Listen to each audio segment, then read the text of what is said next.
Si vous prononcez AR à voix haute et que vous avez l'impression d'entendre un cri de pirate, sachez que ce n'est pas un hasard. Et oui, quand le growth marketer Dave McClure a imaginé ce framework au début des années 2000, il cherchait une façon simple de représenter les étapes clés de la croissance d'une entreprise. Son modèle, rapidement surnommé Pirate Metrics ou Pirate Funnel, est devenu une référence dans les univers du marketing digital, du CRM et de la performance commerciale. ARR est un framework marketing permettant d'analyser la croissance d'une entreprise à travers 5 étapes: acquisition, activation, rétention, revenu et référal. Chaque étape correspond à une phase du parcours client et possède ses propres indicateurs de performance. L'objectif n'est pas seulement d'attirer davantage de visiteurs ou de générer plus de leads. Le framework cherche surtout à identifier où se situent les principaux leviers d'amélioration. Décortiquons maintenant chaque sous-élément de ce framework. Acquisition: attirer les bons prospects. Le premier A du framework AARRR correspond à l'acquisition. C'est souvent l'étape qui reçoit le plus d'attention de la part des équipes marketing. Et c'est compréhensible. Sans nouveaux visiteurs, il n'y a ni prospects, ni clients, ni croissance. Mais une erreur fréquente consiste à confondre volume et qualité. Attirer 100 000 visiteurs qui ne correspondent pas à votre cible aura toujours moins de valeur que générer 1000 visites réellement qualifiées. L'objectif est donc d'attirer les bonnes personnes. Activation: transformer un visiteur en utilisateur engagé. L'activation est probablement l'étape la plus sous-estimée du framework. Pourtant, elle constitue souvent le premier véritable moment de vérité. Le principe est simple: le prospect doit percevoir rapidement la valeur de votre offre. C'est ce que certains spécialistes appellent le aha moment.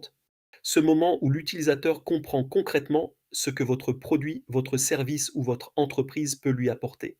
Rétention: faire revenir les clients. Une entreprise qui doit constamment remplacer ses clients perdus ressemble à un seau percé.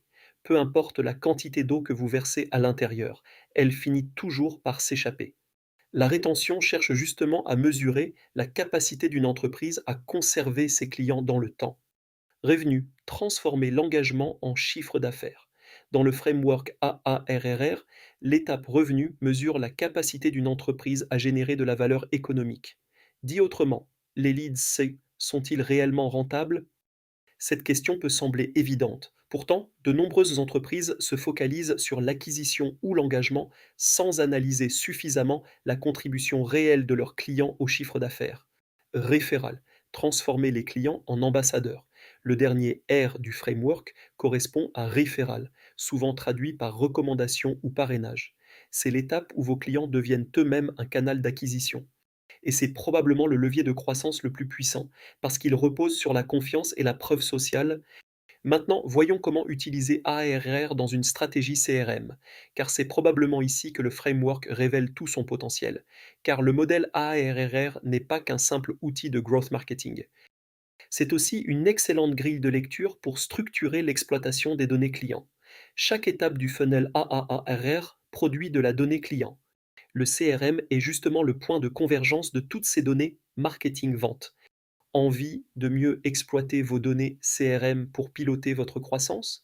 Chez CustUp, nous aidons les entreprises à structurer leur parcours client, valoriser leurs données et améliorer leur performance commerciale grâce à une approche pragmatique du CRM, de la data client et de l'expérience client.